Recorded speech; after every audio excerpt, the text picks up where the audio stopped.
అందరికీ నమస్కారం. మేము పొద్దున్నే లేచి శ్రీశైలంకి బయలుదేరినాము. పుణ్యక్షేత్రాలన్నీ లైన్ గా చూసుకుంటూ వెళ్తా ఉంటాము. 10 రోజుల ట్రిప్ కదా, మేమైతే ఫ్రెష్ గా హ్యాపీగా ఎంజాయ్ చేద్దామని చెప్పేసి మంచిగా ఫిక్స్ అయినాము. మా ఆయన అయితే అమ్మయ్య మంచిగా ఇంటి ఫుడ్ కాకుండా బయట తిండి తినొచ్చు, మంచిగా వెరైటీలన్నీ తినొచ్చు అనేసి అనుకున్నాడు. కాకపోతే పూరీలని అదొకటి నింపిలు కారంతా నింపిలు మళ్ళీ గదే తిందనిపిస్తుంది నాకు. మా అత్తమ్మ దగ్గర అవన్నీ పప్పులు ఉడికాయి అన్నట్టు, అందుకనే పప్పు నానబెట్టి అప్పాలు చేసింది. నేనేమో అటుకులు పూరీలు అవన్నీ చేసుకొచ్చిన తిన్నాం అనమాట. ఇంకా 8 గంటల ప్రయాణం ఉంది అంటే 1 గంట ప్రయాణం చేసాం అనమాట. ఇంకా 7 గంటల ప్రయాణం మిగిలి ఉన్నది. అక్కడ ఎట్లుంటది ఏందనేది చూద్దాము. శ్రీశైలంకి ఎప్పుడు బయలుదేరినా చీకటి కన్నా ముందే బయలుదేరాలన్నమాట. అక్కడ కొంచెం ఘాట్ రోడ్ లాగా ఉంటుంది, ప్లస్ నైట్ లో మనల్ని అక్కడ లోపలికి అలో చేయరు. అందుకోసం అని చెప్పేసి ముందుగా బయలుదేరినాం అనమాట. తొందరగా అక్కడికి ఈ రోజు దర్శనం అయిపోవాలన్నమాట. ఈ రోజు ఎట్లా చేసి దర్శనం అయిపోవాలి, రూమ్ తీసుకోవాలి, దర్శనం అయిపోవాలి. ప్రతిదీ వీడియో పెడుతూ ఉంటది వర్షిగా. ఇక నుంచి ప్రతి తిండి మేము అక్కడ ఏమేమి తిండి తింటాం, ఎట్లా ఉంటది, తిండి ఎట్లుంటది, రూమ్ ఎట్లా తీసుకోవచ్చు, ఏమేమి చూడవలసిన ప్రదేశాలు ఉంటాయి, వాటి గురించి కూడా ఇవన్నీ వీడియోలు వస్తూనే ఉంటాయి. తాగుకోటి వస్తూనే ఉంటాయి. ఇక నుంచి అక్కమాదేవి వెళ్ళాలనుకుంటున్నాం. అది టికెట్ ఎట్లా తీసుకోవాలి, అక్కమాదేవి దగ్గరికి పడవలో ప్రయాణం చేయాలి కదా, ఆ టికెట్ ఎట్లా తీసుకోవాలి, అక్కడ దాకా ఎట్లా వెళ్ళాలి, అవన్నిటి గురించి కూడా వీడియోలు వస్తూనే ఉంటాయి. ఇంకా అది కాకుండా ఇంకా వేరే కూడా వస్తాయి. కానీ ఫస్ట్ ముందు అయితే ఇవి వస్తాయి, తప్పకుండా చూడండి. ఇంకా సబ్స్క్రైబ్ చేసుకొని వాళ్ళు ఉంటే సబ్స్క్రైబ్ చేసుకోండి. తొందరగా వెళ్దాం, టైం లేదు కాబట్టి టకటక పోవాలి. ఇక్కడనే మాట్లాడుకుంటుంటే బాగా లేట్ అవుతుంది. అవునవును.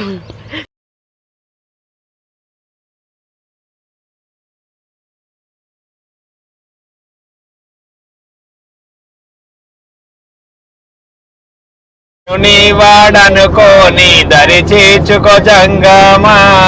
మేము ఇక ఇట్లా సరదాగా పాటలు పాడుకుంటూ వెళ్తా ఉన్నాము. ఇంకా 200 కిలోమీటర్లు, సుమారు 3 గంటల 51 నిమిషం చూపెడతా ఉన్నది. కొంచెం ప్రయాణం చేసిన తర్వాత మా వాళ్ళ పరిస్థితి ఇది. అత్తమ్మ పడుకున్నది, మామయ్య మాత్రం కూర్చొని ఉంటాడు. ఇప్పటికి ఇంట్లో వండుకొనే ఉంటావు కదా, నేను చేను పని చేసి వచ్చినాక ఇప్పుడు బయట చెట్లు చేవలు అన్ని చూడాలంటాను. ఎందుకంటే మామయ్య పడుకొని చూడలేదు కదా. అమ్మంటాన్ని అవన్నీ చెట్లు మన చేనులో చూసేటి అయినా ఏమున్నది అనేసి అప్పుడు ఏమన్నా. అయితే బావా ఎవరైనా ట్రైన్ లో పోతే మంచి అందరం ఎంజాయ్ చేయొచ్చు, నేను ఒక్కరిని డ్రైవ్ చేయడం అని అట్లా అనుకుంటారు. ఎవరైనా కార్ లో పోదాము అని అంటే నువ్వు మస్తు వెరైటీ బావ. మేము అందరం ట్రైన్ లో పోదాము అనేసి మేము అనుకుంటే నువ్వేమో కార్ ప్రయాణమే పెట్టినావు. ఇప్పుడు శ్రీశైలం వరకే ఇట్లున్నది. ఇన్ని గంటలు ప్రయాణం చేసిన తర్వాత నువ్వు తిరుపతికి డ్రైవ్ చేయాలి. ఇప్పుడు తిరుపతి అనుకుంటున్నాం, విజయవాడ అనుకుంటున్నాం, అసలు లాంగ్ ప్రయాణాలు అన్నీ ఉన్నాయి. ఇట్లా నడుపుడు ఇదంతా నీకు ఎందుకు సరదా అనిపిస్తుంది బావ? అసలు ఇది ఏమో మరి చిన్నప్పటి నుండి ఇట్లా చిన్నప్పుడు ఏదో కారు నడిపితే మంచిగా సరదా నేర్చుకుంటాం కదా, ఇంకా అట్లా నేర్చుకున్నట్టే అనిపిస్తుంది. ఇంకా పోతారంటే ఇలా మంచి అనిపిస్తా ఉంటుంది నడుపుతా అంటేనే. అదే ఫీల్ అన్నట్టు నడపడం అంటే. చెప్తా అంటే చూద్దాం అప్పుడు ఎట్లుంటుందా చెప్తా అంటే. మరి అట్లా ఓవర్ కాన్ఫిడెంట్ వద్దు కానీ 10 రోజుల ప్రయాణం అయితే మంచిగా చేస్తారు అనుకుంటానా. మళ్ళీ క్యాబిన్ లో అందరం కూర్చుంటే ఒకరి దగ్గర మాట్లాడుకుంటూ కూర్చుంటాం కదా, ఏ మాట అయినా మంచిగా వినేస్తుంది. ఎనుకోళ్ళకి వినేస్తుంది, ముందు రోజులకి వినేస్తుంది. దానిలో అయితే ట్రైన్ లో కూడా సరిగ్గా రాదు, సౌండ్ ఉంటుంది, మనుషులు ఉంటారు, ఎక్కుతుంటారు, అట్లాంటిది. అయితే నీకు కార్ ఒకటి ఇల్లు లాగా ఏర్పరచుకొని అందులో ఏసీ రావడం, అందులో మనం అందరం కుటుంబం అంతా ప్రయాణం చేయడం, అట్లా నీకు సరదా అనిపిస్తుంది. ఆపచ్చు, ఏదైనా టెంపుల్స్ మధ్య టెంపుల్స్ కూడా తిరగచ్చు. ఏదనుకుంటది అదేమో మనం వేసుకున్న ప్లాన్ బట్టి ఖచ్చితంగా వెళ్ళాలి. ఇట్లయితే మనం మధ్యలో చేంజ్ కూడా చేసుకోవచ్చు, మన ఇష్ట రాజ్యం ప్రకారం చేంజ్ చేసుకోవచ్చు అట్లా అన్నట్టు. ఇక బస్ లో పోతే కూడా ప్రాబ్లం ఉంటుంది, వామిటింగ్ వచ్చుడు ఇట్లా ప్రాబ్లం ఉంటుంది. బస్ ఎప్పటికి బాత్రూమ్ కాపరు, బాత్రూమ్ వచ్చినా ఎట్లా వచ్చినా కదా ఇట్లా మంచిగా పోవచ్చు. సరదాగా మాట్లాడుకుంటా, ముచ్చట పెట్టుకుంటా, పాటలు పాడుకుంటా, ఎక్కడ ఏది పడతా తిరుగుకుంటా, మంచి తిండి తినుకుంటా, బయట తిండి. అయితే బాగా నీ ఆలోచన, నీ ఇష్టం వల్ల మాకైతే మస్తు ఎంజాయ్ అనిపిస్తుంది. కానీ నడిపేటోళ్ళు నీకెంత బాధ అవుతుందో, కాలు ఎంత నొప్పి అవుతాయో అనేది నాకు రంది అవుతుంది. ఏం కాదు కామన్ అంటే మంచిగా అనిపిస్తుంది నాకైతే. అంతేనా? అది ఇంకా మా ఆయనకి అట్లా కార్ జర్నీయే ఇష్టం. అందుకోసం అని చెప్పేసి ఇప్పుడు ఈ కార్ జర్నీ మొదలు పెట్టేసినాం కదా, ఇంకా ఒక 3-4 గంటలల్లో టోల్ గేట్లతో చచ్చిపోతాను.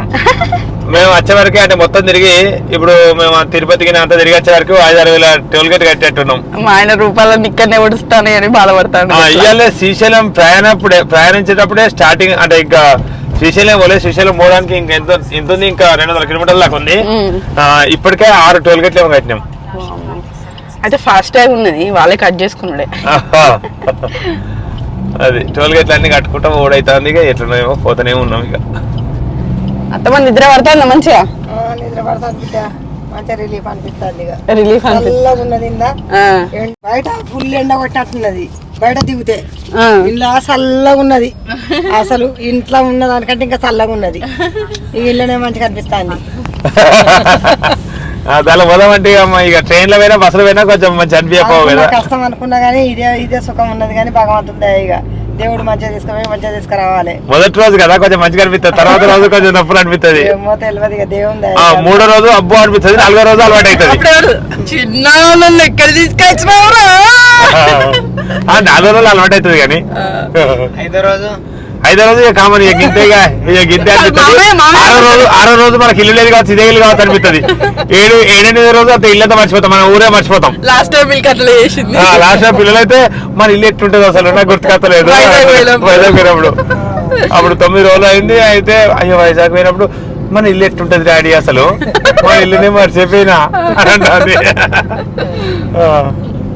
మామయ్య ఫోన్ చూడడానికి అద్దాలు పెట్టుకున్నాడు అత్తమ్మ ఇట్లా సరదాగా అట్లా పడుకుంది ఇంకా మిల్కమ్మకు కింద చెద్దరు వేసినాము మిల్కమ్మ కూడా అంతే సరదాగానే పడుకున్నది ఎందుకంటే ఇప్పటిదాకా నిద్రల నుంచి లేచింది ఇంకా బావనేమో డ్రైవ్ చేస్తూ పాటలు పాడుతూ ఉన్నాడు అట్లా సరదాగా ఇంకా మా కన్నయ్య అయితే నన్ను అతుక్కొనే ఉంటాడు అస్సలు వెనకాలకోవాలని చూడాడు ఏదో కొద్దిసేపు పోయి అట్లా సరదాగా అటు ఇటు పోయి ఇటు వస్తాడు అంతే ఈయనే ఉంటాడు నా మీదనే ఉంటాడు ఎప్పుడైనా ఇక్కడ కూర్చోవడం అంటేనే ఇష్టము అంటే స్థలం కూడా లేదు కొంచెం స్థలం లేదు ప్లస్ అంటే మా ఆయన డ్రైవ్ చేస్తుంటాడు కదా ఆ స్టీరింగ్ ఎట్లున్నదో తను కూడా చేతుతారు అట్లా స్టీరింగ్ తనే నడుపుతున్న ఫీల్ అంతా తీసుకుంటా ఉంటాడు వాళ్ళకి అన్ని కానీ ముందర ఉంటే నాకు టైం పాస్ అనమాట ఎందుకంటే అదొకటి మాట్లాడుతుంటాడు పాటలు పాడుతుంటాడు కానీ ఇంకొకటి ఉంటది ఆ కారు పోతుంది డాడీ దానికన్నా ముందు మనమే పోవాలి డాడీ అబ్బాయి అంటేనే ఇంత కావచ్చు మా కన్నయ్యకైతే స్పెషల్ గా కార్స్ అంటే బాగా ఇష్టము అవిటి పేర్లు కనుక్కుంటా ఉంటాడు 130 పో డాడీ 120 అని అంటాడు అంటే ఇప్పటికీ ఒక 20 రూపాయల కార్ల పేర్లు అడిగాడు ఆ కార్ ఏంటిది ఈ కార్ ఏంటిది ఇది షిఫ్ట్ కదా ఇది ఇంకోటి కదా మళ్ళా డాడీ దానికి వైపర్ ఉంది మనమే పెంచుకుందాం అంటాను దారిలో ఆగి తాటి ముంజలు తీసుకున్నాము మా ఆయనకి మేము ఉండేది పల్లెటూరులో అయినా ఎన్నిసార్లు తాటి ముంజలు తిన్నా అస్సలు తనివి తీరదు ఇట్లా ట్రిప్లో సరదాగా మా ఆయనకు బయట తిండి తినబుద్ధి అవుతా ఉంటది అందులో భాగంగా తాటి ముంజలు ఇవి కళ్ళు ఇక్కడ కళ్ళు తీయరు తాటికాలు తీయరు ఎక్కువ కానీ తాటి ముంజలు అమ్ముతారు అట్లెట్లా అంటే తాటి ముంజల కోసమే ఆ తాటి చెట్లు ఉన్నట్టు ఉంటాయి నాకు తెలిసి మనలాగానే ఉన్నాయి అత్తమ్మ కొంచెం గట్టిగా అనిపిస్తాయి మనలాగా కొంచెం నీళ్ళలా కాకుండా పెద్దగా అయినా కానీ గట్టిగా అనిపిస్తాయి కొంచెం మంచిగా తీయగా అనిపిస్తాయి మేము దిండి దగ్గరలో ఆగినాము దిండి అనే ఊరు దగ్గరలో ఆగినాం అనమాట ఇక్కడ నుంచి మొత్తం అడవులే నల్లమల్ల ఫారెస్ట్ స్టార్ట్ అవ్వబోతున్నది ఇంకా కూర్చొని ఒకసారి కాళ్ళు కొంచెం ఇట్లా వదిలినట్టు ఉంటుంది అని చెప్పేసి దిగినాం అనమాట అత్తమ్మ చూడండి తవారాలు మొత్తం ఎండ కొడుతుందని చెప్పేసి తెల్ల తువారాలు కొన్నది అన్నట్టు ఒక 4 అవి వేసుకొని తిరుగుడు అన్నట్టు ఇంకా అంటే ఇప్పుడు ఎందుకు దిగినామంటే ఇక ఇది స్టార్ట్ అయితే కొంచెం దూరం పోగానే మనకు టోల్ గేట్ వస్తుంది టోల్ గేట్ దగ్గర మనం డబ్బులు కట్టి పోతా అంటే ఎక్కడ దిగద్దు మళ్ళీ పులులు అవి ఏమైనా వస్తాయని భయానికి ఇక్కడనే దిగి కథం ఇట్లా ఆగినామన్నట్టు కోసేపు ఇది ఇక బయలుదేరుదాం మళ్ళా మొత్తం అడవి చూస్తా అంటే మొత్తం ఆ కొండలు కనబడతాయి కొండల గుట్టల నుంచి ప్రయాణం ఎట్టుంటుందో ఏమో చూద్దాం ఇక ఇక్కడ నుంచి ఇక మంచి లొకేషన్స్ మొత్తం చూడబోతున్నాము మన్ననూరు 6 కిలోమీటర్లట ఇక్కడ నుంచి కొండలన్నీ స్టార్ట్ అయిపోతున్నాయి అడవిలోకి ఎంటర్ అయ్యేటప్పుడే ఫాస్టాగ్ కట్ అయిపోయింది ఇంకా మొత్తం 72 కిలోమీటర్లు ఈ అడవిలో ఎట్లా ప్రయాణం చేయాలి మధ్యలో బోర్డులు వస్తూ ఉన్నాయి అనమాట టైగర్లు ఉంటాయి జాగ్రత్త జింకలు ఉంటాయి జాగ్రత్త అంటే మా వాళ్ళు నిజంగానే రోడ్ల మీద కనబడతాయి కావచ్చు అని అని అంటారు కన్నయ్య మిల్కి కాకపోతే అవి అడవిలు ఉంటాయి కొంచెం దూరాన ఈ సౌండ్స్కి వీటికైతే ఏం బయటికి అయితే రావు కదా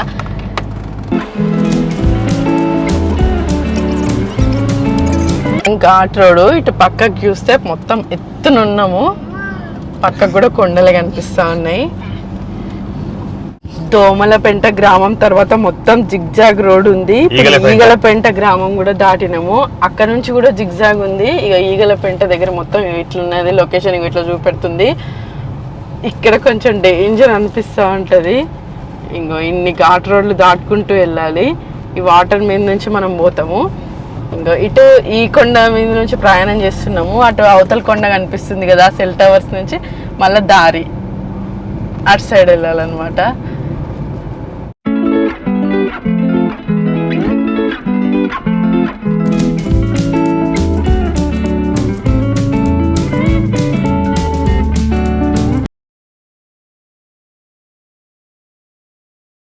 ఇంకా ఇది view point, Srisailam dam gates అవన్నీ ఓపెన్ ఉంటే బాగుండు. కాకపోతే మనం వచ్చింది ఎండాకాలం కాబట్టి గేట్స్ ఓపెన్ చేసుడు, ఇంకా వాటర్ వ్యూ అదంతా ఎక్కువ కనబడది.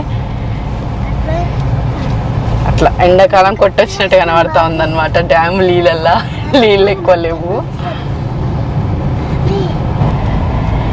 ఈ ఘాట్ రోడ్ల మీద నుంచి పోతా ఉంటే పక్కన కూర్చున్న వాళ్ళకైతే ఫుల్ టెన్షన్. అంటే నా సొంత వాళ్ళకైతే నేను భయపడుతూనే ఇవన్నిటిని ఎంజాయ్ చేయాలనేసి అనుకుంటా ఉంటా.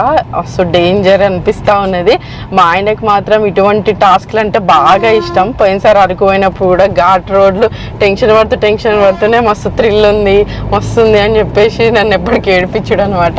కాకపోతే డ్రైవర్లకి ఇది సాహసం అనే అనిపిస్తుంది. కొంచెం మిస్ అయినా అటు ఇటు అయినా మస్తు డేంజరే, సాహసం అన్నట్టే. ఇంకా మనకు కనబడుతుంది కదా ఈ బ్రిడ్జ్ అయితే, ఇటు సైడ్ అయితే తెలంగాణ రాష్ట్రం, అటు సైడ్ ఏమో ఆంధ్రప్రదేశ్ అనమాట. నిజంగా వాటర్ ఉంటే మాత్రం వ్యూ సూపర్ ఉంటుంది. ఇప్పుడైనా ఈ కొండలు ఇవన్నీ దారిని ఇదంతా చూస్తా అంటే మంచిగా అనిపిస్తూ ఉన్నది. శ్రీశైల మల్లికార్జున సన్నిధికి చేరినాము. ఇంకా వెంటనే రూమ్ల గురించి యూస్ చేస్తాం. ఇక ఇక్కడ దేవుడు దర్శనం ఇస్తూ ఉన్నాడు. ఈ ప్రశాంతమైన వాతావరణం, ఈ కొండలు గుట్టలు దారినంతా మస్తు ఎంజాయ్ చేసినాము. ఇప్పుడైతే రూమ్ ఎక్కడ తీసుకున్నాడో ఏందనేది ఫస్ట్ రూమ్ గురించి సెర్చ్ చేస్తాం. ఇక మేము రాగానే పద్మశాలి భవన్లో రూమ్ తీసుకున్నాము. రూమ్కి ఎంత అయింది, రూమ్లో ఏమేమి స్పెషాలిటీస్ వచ్చినాయి అనేది నెక్స్ట్ రూమ్ టూర్లో చూద్దాము. ఇప్పుడైతే పద్మశాలి భవన్లో రాగానే 2:30 అయిపోతుంది, అన్నదానం అయిపోతుంది, మీరు ఫస్ట్ తినేసేయండి అని చెప్పారనమాట. రూమ్కి తీసుకొని మేమైతే డైరెక్ట్ తినడానికి వెళ్ళినాము. ఫుడ్ అయితే సూపర్ ఉన్నది. అయితే ఇంక తర్వాత నెక్స్ట్ శ్రీశైలంలో ఉన్న పుణ్యక్షేత్రాలని దర్శించుకుందామని అనుకుంటా ఉన్నాము. నెక్స్ట్ వీడియో అది వస్తుంది. ఇంతవరకు ఈ వీడియో ఇచ్చినందుకు ధన్యవాదాలు. మరిన్ని వీడియోల కోసం మా ఛానల్ తప్పకుండా సబ్స్క్రైబ్ చేసుకోండి. Thank you. Bye bye.